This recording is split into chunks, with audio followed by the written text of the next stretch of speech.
Alright guys, welcome back to another video on the channel. This is the Washington Football Team League and I am in the division round taking on the Tsaap, man. Just go ahead and get right into the video, man. I don't want to do too much talking. I want you guys to enjoy the content here, man. If you guys like the video, feel free to give it a like, give it a subscribe. I'd really appreciate it, man. Let's get it. Alright guys, hopping in the video here. Again, sorry for no camera. I think we played this like during the weekday. I was probably working at the time, so I didn't have time to actually set up my camera. But playing Tsaap here, I've played Tsaap probably like 24 times, man. We were in the same division when I first joined TD's leagues, and then we got in the same division again. And I think probably in total we've been in the same division 3 times. So I'm very familiar with my opponent here. He hasn't actually changed his Madden playstyle, in my opinion. I think he's gotten a lot better in his reads, but it's mostly the same plays that he's been running. So, I felt comfortable coming into this game, man. I'm coming out here in bunch offset, something I've been running a lot here, and I threw an absolute book as I'm explaining my thought process.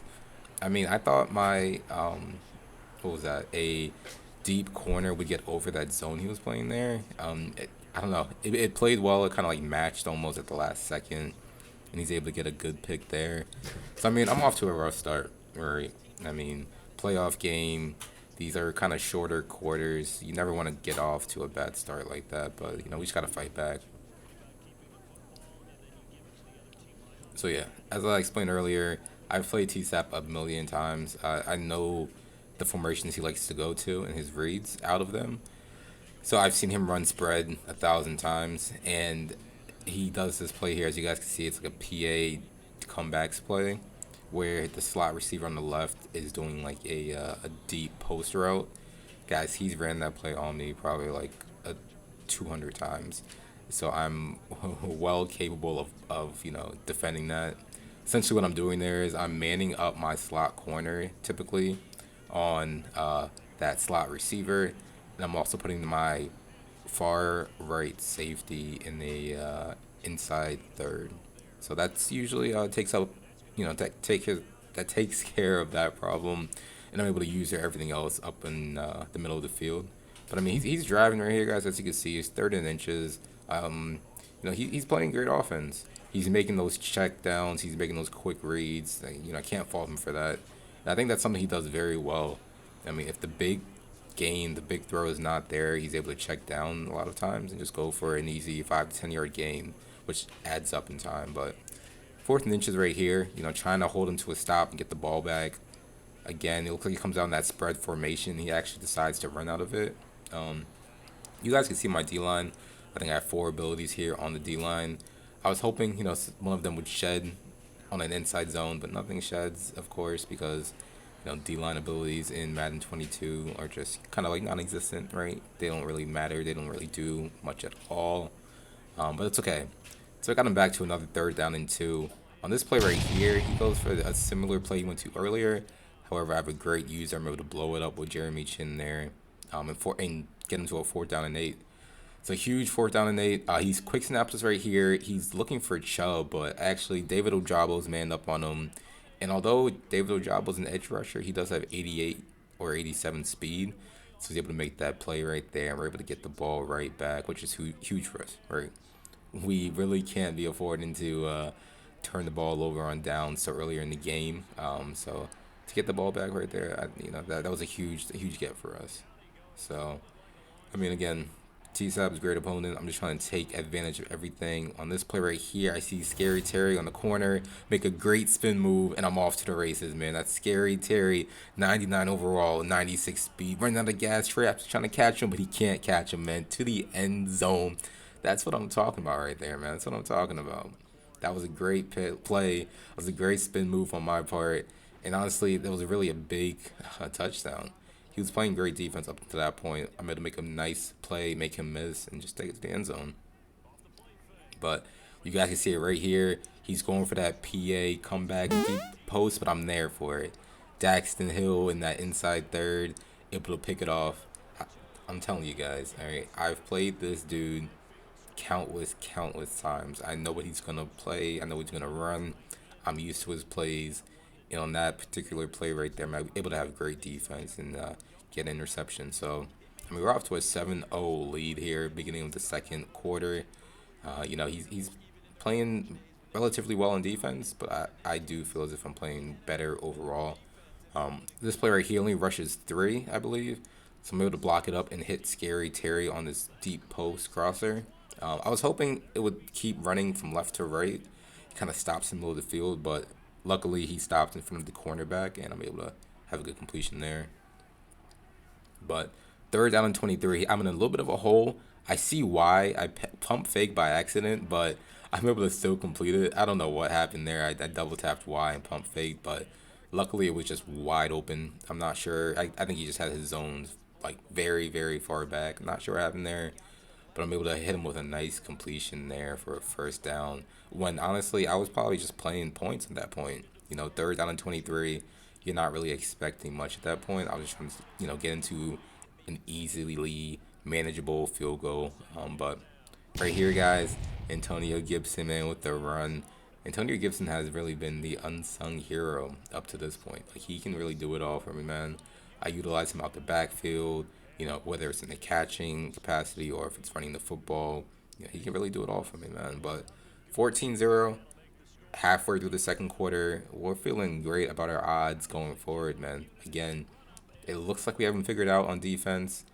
On offense, we're also figuring things out. So, I did feel really good at this point in this game. I thought it was, honestly, GG's.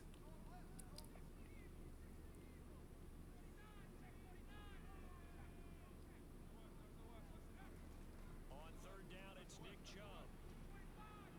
And he will be very close to a first down, but I see the closed fist of the Back referee. here again, looks like we have him in the fourth and inches.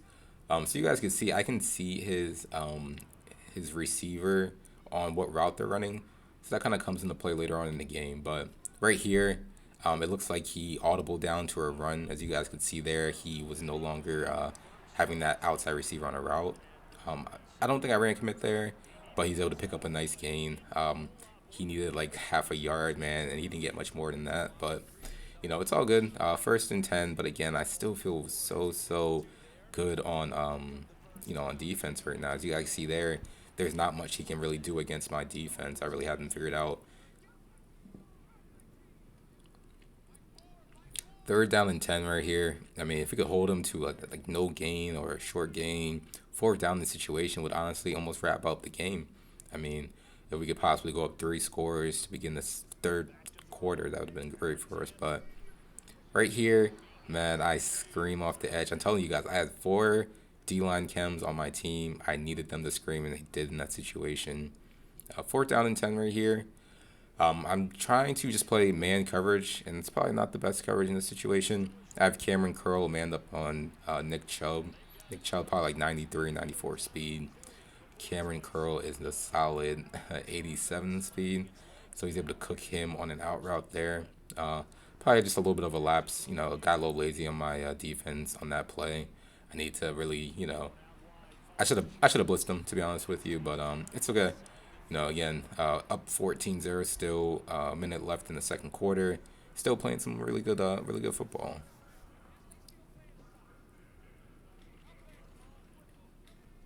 They'll look to throw again. And that's off the mark, incomplete.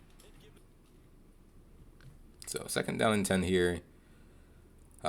Again, man, this guy, he's playing well, but I just feel like we're there on defense. We're really just a second or two late on every single play. It feels like, but I do think that the coverages I'm dialing up here are really getting to him. He doesn't really know what to run against us. So right here we go to the man defense.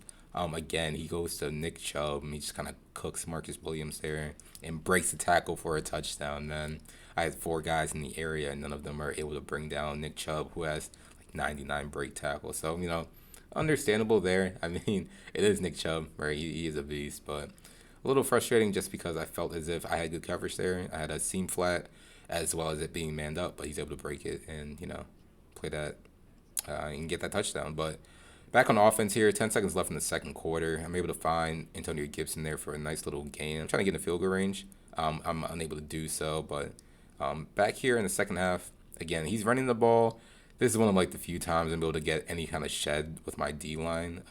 Nick, not Nick Chubb. Nick Chubb gets smacked in the backfield by Chase Young there, and again on back-to-back plays, he goes for a run. Montez Sweat that time sheds pretty well, and it's a third down and 9, and he's in the spread formation, so you know he's going to that PA deep shot. So I manned up the slot receiver on the left-hand side, and I just completely forget about the running back. Again, guys, he was hitting the running back religiously, continuously. I should have known a little bit better than to just leave that zone open. But again, good job on his part, man. He was making the reads when he really needed to them. But again, third down right here. He actually opts to go for a run. I think he sees the three-man front. He's like, okay, I can take advantage. He cannot. Montez Sweat actually has a crazy shed right there, and we're on down to a fourth down and 4. Again, we go to man. Maybe we shouldn't have.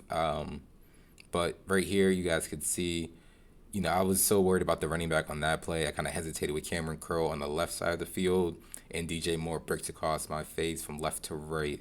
And he's able to pick up a good completion there on fourth down. Man defense did well for us at some points, but at some points it was kind of our Achilles heel.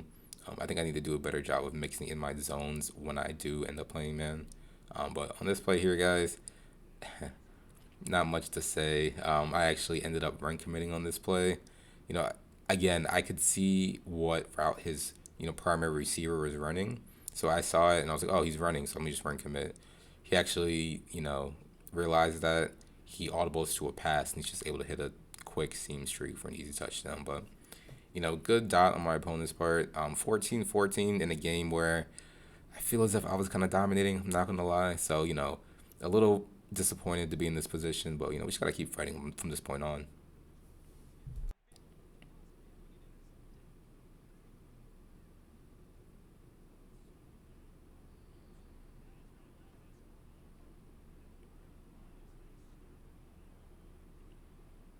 All right, man. As you guys can see here, we're at third down and 12. Got off to a rough start on this drive.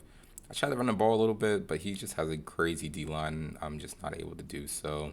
I'm gonna take a timeout here because I didn't have the play set up as I wanted to, and I thought if I audibled one more time, I would hit a, you know, after you audible so many times, you get a flag of like 5 yards or something like that. So call a timeout there.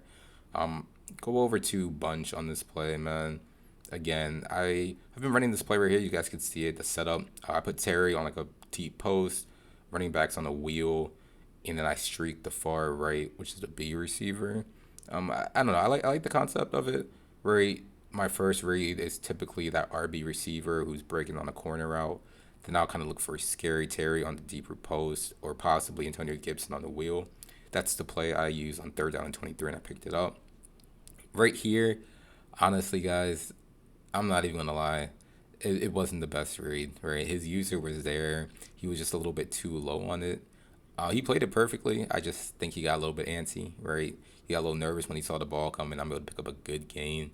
If I throw a turnover in that play right there, honestly, this game would get really, really scary. But hey, good completion on my part, man. We go to our flood concept, hit Antonio Gibson out the backfield, and we're moving, man. We're moving and grooving. All right, we're feeling good about ourselves.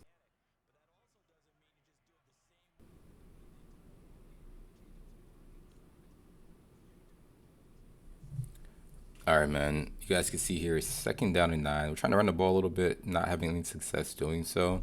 I do see Scared Terry's lit up with double me.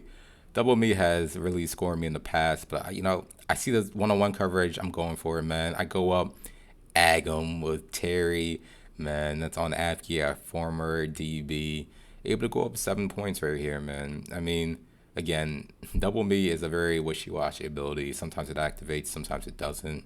I decided to just go for it on that play, right? What's the worst that could happen? And we're able to go up and get a good touchdown, man. So we're up 7 points. End of the third quarter, about to begin the fourth, and I'm feeling good. I feel like we've played just great defense overall, man. I mean, we've picked them off once or twice up to this point, and we're also just screaming at them on every single play.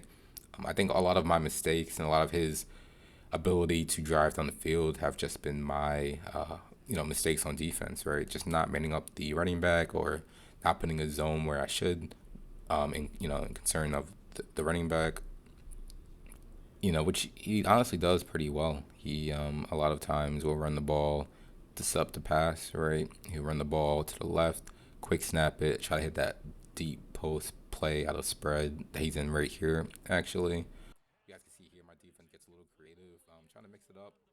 And he actually goes for a run on this play right here, able to get a good gain. Again, I have all these D line abilities, but none of them seem to do anything. Fourth down and three, right? A stop here would be huge. That would honestly almost be game over because I would be able to turn around, kick three, and be up two scores in the fourth quarter. So playing defense right here, I mean, that's just kind of like a user error right there, right? I knew he wanted to go to the running back. I'm shadowing it with Jeremy Chin, but I'm just a second late on it, man. Maybe if I go for the tackle instead of the pick, I might be able to pick that off, but I don't know, man. But on this pick right here, it looks like he has the deep post open, possibly. I was kind of surprised he didn't throw it, but at the same time, it kind of makes sense, right? You don't want to risk it all right there. You want to live to play another down. So that's what he does on that play. So can't fault my opponent for playing a little bit smarter than what I would have done right here. But right here, we had another stop on third down, fourth down and one. A stop right here would pretty much seal the game, man. We could see his play because we have the ability to do so. So we're able to try to make some adjustments right here. I know he wants to go to his running back, so I know if my user, I need to shadow that. So that's what I do here on this play. I see the running back go left. I'm going left. Kind of stutter there, and DJ Moore is actually able to break the man coverage. I had him manned up on. I had Gidry manned up on him. He's able to beat the man there for a good completion. Good read on his part. I mean, I can't fault him for that read at all. It was a great read. But 3 minutes left. Looks like my opponent's chewing clock at this point. Maybe trying to make this the last possession of the game. You guys know me, man. I hate playing like this. I also, hate people who play like this. It's just super frustrating, right? I get it though, but in the free league, I'm not gonna be. Yeah, I don't know. I'm just not gonna be here, doing things like this and chewing clock. But he's doing what he has to do. So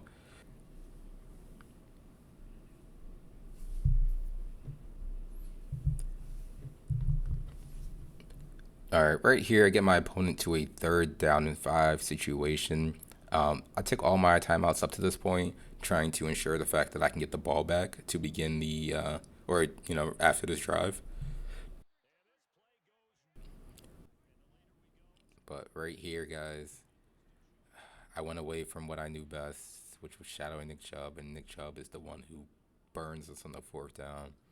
I mean, I don't know. I was manning him up, but I don't know if you guys have noticed when I play. Sometimes when I run that flood concept, it's like the running back gets a speed boost out the backfield. So if somebody's playing man against him, it just absolutely torches man. And that was a lot of what was happening right now in this game. I was running man. Oftentimes I had zones back there too, but it didn't seem to do anything. But as you guys can see, he goes ahead and runs that corny speed option play, and he actually makes a strange, not strange, but a surprising decision right here. He chooses to kick a extra point to tie the game. A lot of players in this situation would actually opt to go for two. So if you go for two, the game is pretty much in your hands, right? Like if you don't get it, if you do get it, you're not gonna get cheated, right? You're making that decision on your own behalf. But he opts to go for one, gives me the ball back, and he's kind of leaving up to fate, right? Because my offense has been playing extremely well. I could possibly score here with 30 seconds left, or I could possibly even, go to overtime, win the coin toss, and go on to win the game. So, I mean, interesting on my opponent's behalf, but so you guys can see here, I mean, Scary Terry is still lit up. So I'm already telling myself beforehand, if Scary Terry is single covered, I'm going to him. Audible to Verts right here just to see if I can get the look that I want to get. Um, but, I think my opponent learned his lesson by now. He double teamed him with Dante Jackson and Apke. Honestly, I throw a scary ball right here. I'm not going to lie. Elijah Moore actually comes down with it. I didn't realize it was out of bounds. I'm just kind of like hitting buttons at that point. It was out of bounds. I don't have time. It was not out of bounds. I don't have any timeouts. So the play clock just kind of runs down. Um, a little bit of a scary pass again. If that's picked off, he's close to field goal range, just like one or two completions from it. But hey, We got lucky out there, and we got lucky again, and we won the coin toss, man. We're getting the ball first. All right, all we gotta do is go.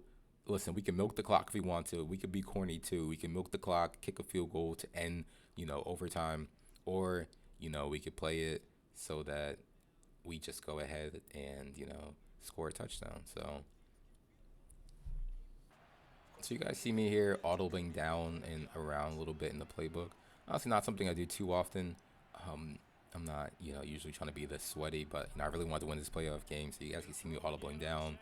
I go to this concept I ran a few times this game, and Elijah Moore gets butt naked on that corner route there. Able to pick up a great game right there. Honestly, his defense was good, but his zones did not seem to be set properly. Elijah Moore is able to sneak right behind him. So yeah, first down and 10 here. Getting outside of the pocket, that they'll do it on purpose. It doesn't even need to be a breakdown. They move, and they know it affects the defense. Because a lot of times you get lost in coverage in the secondary. And I think you're exactly right. Wasn't his primary target. Found a secondary guy who sprang open, probably because of his movement out of the. So you guys can see here, this is a concept I go to often, except I flipped the play. And I got Elijah Moore on this slant route. Usually the slant route is going left to right. On that play, it was right to left. The post over top going the opposite direction.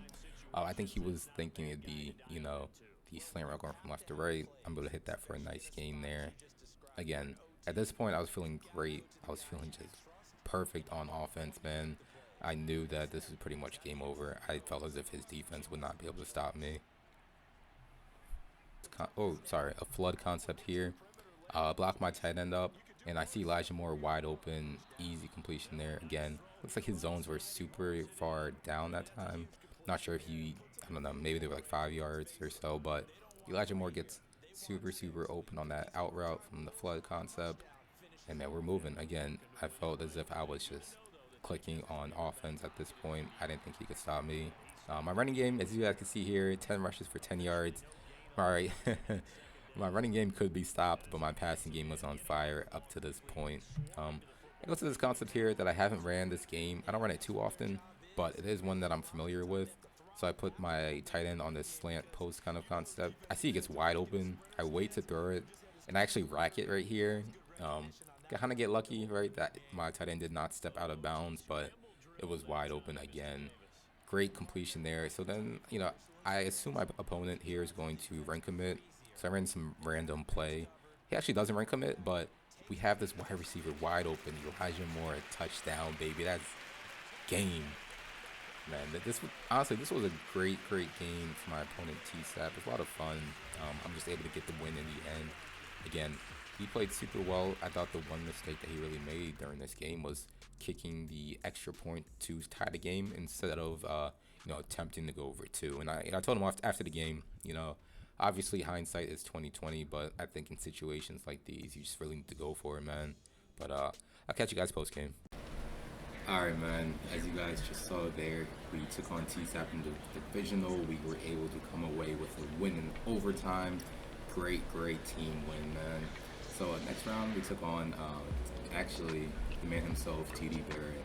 And unfortunately, I was traveling at the time, and I was unable to record the video between us. Unfortunate because it was a good game. It's on this channel. If you guys haven't checked it out already, feel free to go check it out. He actually comes away with a 1-score victory. But yeah, again, I was traveling. It was my birthday. Went to Chicago for a little bit, so apologies for not being able to upload that for you guys here. But it's alright because season 4 is coming, man. We got the draft done already. Week 1, a little bit of a spoiler alert. We played TDBarrett week 1 of the season 4 premiere. So that video should be coming to you guys soon, man. Again, if you like the video, I'd really appreciate if you give it a like, give it a subscribe.